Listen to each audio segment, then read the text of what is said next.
Light of के बारे लटा नाच कमर करे लच लच लच लच लच लच लच लच लच लच कमर करे लच लच लच लच लच लच लच लच लच कमर करे लच लच लच लच लच लच लच लच लच कमर करे लच लच लच लच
कहतानी नील कमल बात सांझ कमर करे लच लच लच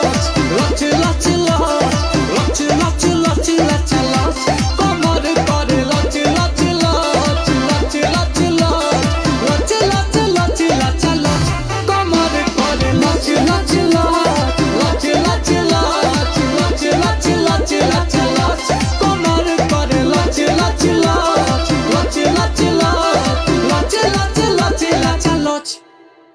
Jasmine computer training centre Shankar Chowk Chaudhary complex.